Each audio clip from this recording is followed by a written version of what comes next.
If you're looking for maybe the best pound for pound SSD drive on the market right now, I strongly recommend looking into the Glyph Atom EV.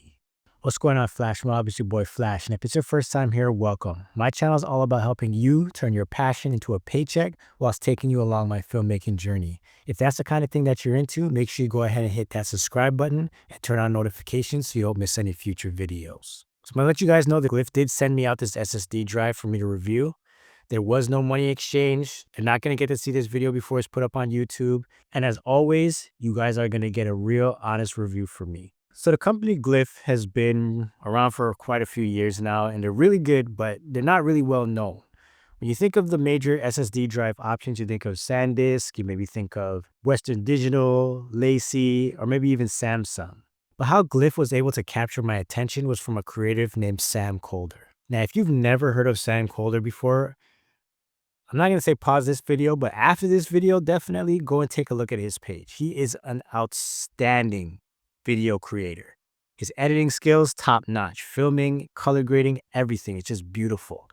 And I was actually watching a video of his, and he showed that he uses Glyph as his main storage options for his projects. And I said, you know what? If it's good enough for him, it's probably going to be good enough for me as well. When I actually took a look at their website and got to see all the different products that they had, I was like, wow, this is a beautiful modern website, easy to navigate, all the information's there. And the best part was that they mail out your products really fast. So for me, it was just a win all around. Let's go ahead and take a look what comes in the box. So classic Glyph wrapping, nothing too crazy. Picture on one side, information on its side on the other. Some information on how to get started and what makes it like good, what comes in the box and things like that. And the version that I got was a 2 terabyte SSD option. So yeah, let's take a look at what we get here. Clean black box, nothing crazy. Open that up. First thing you get to see is the drive itself. Just gonna take it out real quick. And if we dig a little deeper, we're gonna see 2 different cables. One is a USB-C to USB-C Thunderbolt 3, and the other one is a USB-C to A port. And you're also going to get some of the information on how to get started, and I believe there's a warranty card in there. Not going to waste your time with that. I actually really like that they included both of those USB-C cables, because you never know. Sometimes you go to people and they don't have USB-C to USB-C, so you have the option. I just think that's a really good thing that most companies should be doing, if you ask me. Now let's talk about the build of this.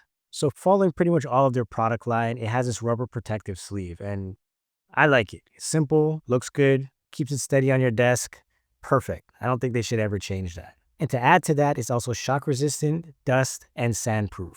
For me, it's just a simple, solid, and cool design. One thing that I wish they actually did do was show you how much storage the drive actually has on it. Like maybe just print it on there, something similar to how SanDisk does it. But you really don't know how much storage is on it until you actually plug it in. And if you have multiple of these, I don't know, it's kind of annoying. Let's talk about the storage now. I'm actually surprised at how much storage these little guys have. You can get up to 2, 4, or 8 terabytes of internal SSD storage. Now, it's something this small and this light and whatever, having the ability to go up that high in storage is always going to be something to appreciate. And I just love the decision there. You can pretty much cover any project or event with that type of storage options.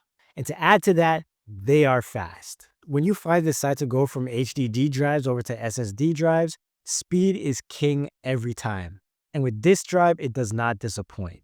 You get up to 1050 megabytes per second, which is pretty much on par with some of the other popular options on the market. And when it comes to read and write speeds, some of the areas that it really makes a difference is when you're doing any type of backing up where you have multiple cameras and you really just want to get that content from the memory card onto your hard drive as quick as possible. I can't tell you how many times where I use like regular HDD drives and something that should take, let's say, maybe 15-20 minutes was taking almost an hour and a half. And if I'm being honest with you, that is the worst part of backing up anything, when you got to wait that long for your files to transfer. Nothing is worse than being tired and wanting to go home, but you can't because everything is still backing up. I hate it. Another huge reason you want fast SSD drives is when you start working on projects. So the workflow that I like to do in backing up goes kind of like this. On site, I'll use an SSD drive or something similar, and I'll back up everything to those SSD drives. Then when I get home, I'll back it up to my main drives, which in this case is my G Technology and my Glyph Blackbox Pro. Once they're all backed up safely on those two drives, I will then start working off of the SSD drive. And the reason why is because these things are so fast, you can play back at regular speed with your raw files. And I use RED files. You know those R3D ones? So they're pretty big and they can slow down your computer pretty badly. So when you work off SSD drives, it really helps to fix that issue for you. And then when you're pretty much finishing up your project and you're adding all your effects and your color grading and you want to give it that one last review before you export it, having the ability to play that all back once all those things are done is just one of those things that just make your life so much easier. So with speed, reliability, and performance, we got to talk about price. And this is where these drives start tiptoeing more to that professional audience because they are a little bit more expensive than the average ones on the market right now. They range from about $239 up to about $1,200 depending on the size and capacity you decide to go with, which in this case is almost double the price of the SanDisk drives that I was using before. But like I said before, the speed and reliability is what you're actually paying for. SanDisk has been getting these reports of major issues where people's drives were just completely wiping out. I can't imagine what that feeling would be like when you back up something and maybe you don't go home and back it up right away. You keep it on a drive, you go to start working on it or you go to back it up and there's nothing there. My stomach will literally drop out my ass. With these drives, yes, I'm going to pay a little bit more, but at least that's not something I have to worry about later. For the peace of mind, speed, and the ability to leave at the end of the night, I'm always going to go this route over anything else. So a couple other things that I mentioned about these drives is that they come out of the box ready and formatted for Mac users. And if you have a Windows computer, it's not a problem. You just format it like any other drive that you would before. And on top of that, you do get a 3-year warranty if you register your product. So that's something I say you should do right out the box. Now the question is this something that you should get? If you had a chance to look at my review on the Atom Pro and the price difference from that to this one, and also in terms of the speed, for the average user, I would say, yeah, this is probably a better bang for your buck. In terms of the speed, you do still get a quick SSD drive, you get all the reliability and everything else, you get a nice little price drop in comparison to the Pro. But if you are someone like me that values that reliability and speed, I'm going to go with these options every single time. And in terms of the workflow that I want to do, I know these are really going to help with that as well.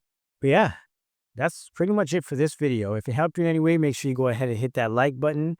And if you got this far and you haven't subscribed yet, shame on you. Hit that subscribe button.